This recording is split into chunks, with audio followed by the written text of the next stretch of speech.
I'm in grade 12 right now, which basically means my life feels like one very long to-do list with deadlines that somehow keeps on multiplying.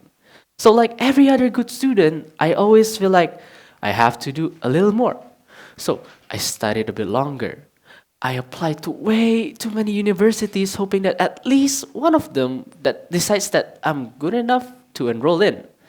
I stress over my long postponed IANCEs, which I keep telling myself that I'll definitely start properly tomorrow. Well, maybe.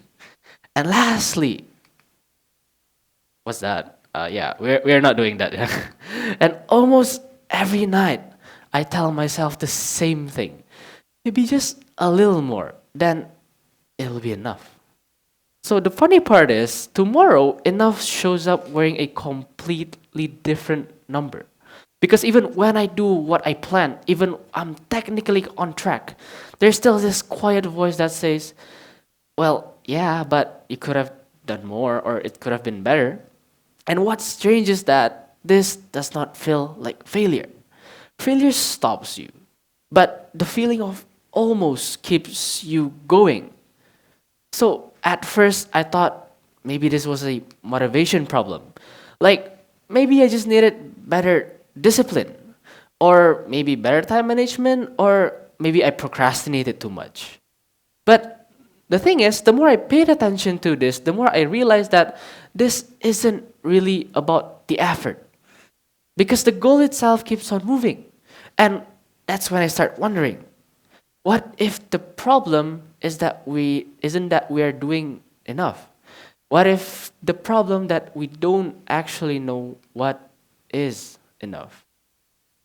So that question didn't stay long in my head because I wasn't asking this just for my school. I also asked this when I'm preparing this talk. And when I first heard that our school was holding a TEDx youth event and they were like recruiting speakers, so one of my friends and I were just casually talking in class. Do you want to join? It was our last year, so I want to mess around one last time before I leave this school. And it's just something that you mostly do because you want to say, oh yeah, I joined that last year. So now if you're wondering, right, whether I'm an experienced speaker or I'm a big figure in my school, well, maybe if I look like one right now because I'm talking to you in front of everybody, I promise you that's not really the case. But probably because I had just came out of a devastating calculus class, so I got a little carried away and I got ahead of myself. So I started imagining myself on a stage speaking to hundreds of people like Tim Urban or Simon Sinek or maybe other famous TED speakers that I watch instead of actually preparing for my grade 12 exams. And in my head, I could already hear myself proudly saying, oh, yeah, that's me. I actually joined a TEDx talk. So naturally, I did what any reasonable person would do. I watched countless of TEDx video. I opened ChatGPT to just look for ideas, and I came up with what I thought was a really cool and groundbreaking topic. I called it the mathematics of enough. At least that's what I thought back then. And 5 days passed. Days becomes weeks. Weeks becomes month. And somehow, 2 weeks before the actual TED Talk, I still had no idea what is going on. And I don't know what do I want to talk about. So one night, very late, I pulled up together a script, a whole script, hoping that it would be enough. And not long after, my teacher put up a TEDx poster on a school bulletin board. And it had my face on it, my title, my name, right next to the other speakers. I looked at my picture, shifted to others, and then back at mine. And one thought appeared immediately on my mind. Oh, this is a terrible idea. I searched for my friend's name on the poster. Maybe he's sharing the same fit as me. But nope, I was literally the odd one out. So I was just standing there looking at the poster. Everyone had this amazing, confident sounding titles. And somehow, even though it had nothing to do with the talk itself, even their portrait photo looks better than mine's. And standing there, staring at the poster, I realized one thing. This feeling, this pressure inside of me, constantly wanting to prove myself. This constant stress that I wasn't good enough. The thing is, this happens to a lot of us in lots of life scenarios. So I tried to figure it out. I tried to define enough.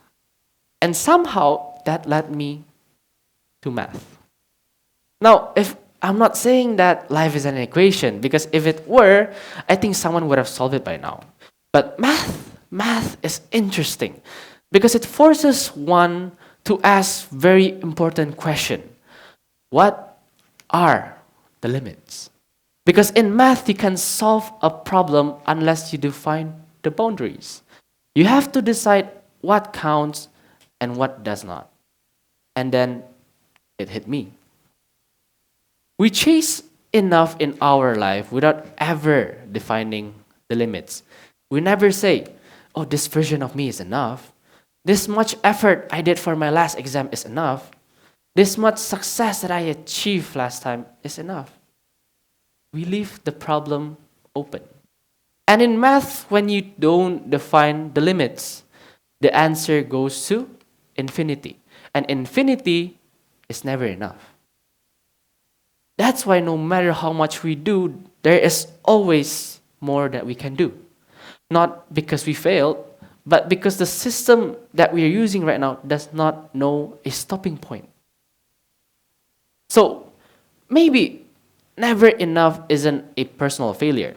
Maybe it's what happened when we try to solve a problem without deciding where it ends. Because in math, limits don't restrict the solution. They make solutions possible. And maybe it's the same for us. Maybe enough is not what we feel.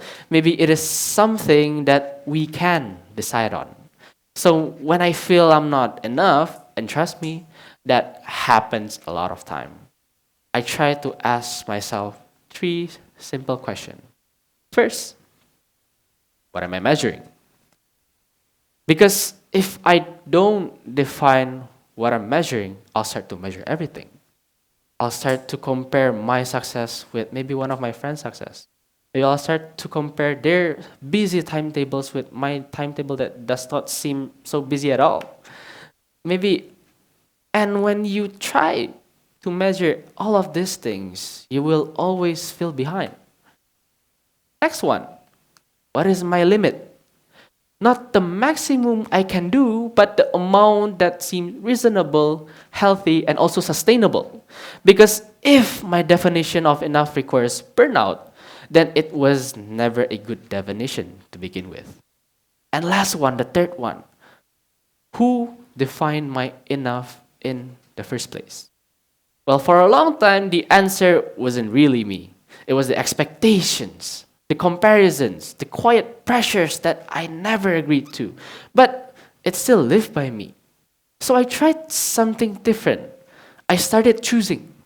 I started choosing what I need to measure. I choose where I stop. I choose who gets to define my enough. And that's when something shifted. Because once I defined these limits of enough, it stopped feeling that it's infinite. For this talk itself, that meant letting go who I needed to be up here and just be myself and talk whatever I want. And for once, that felt like enough. So maybe we're not failing in life at all. Maybe we're just solving it without the limits. Because if you don't define your limits, your enough will always feel infinite. And infinity, it will never be enough. So the next time you hear that voice just saying, just a little more. Maybe just pause and ask yourself, what does enough look like me right now? Thank you.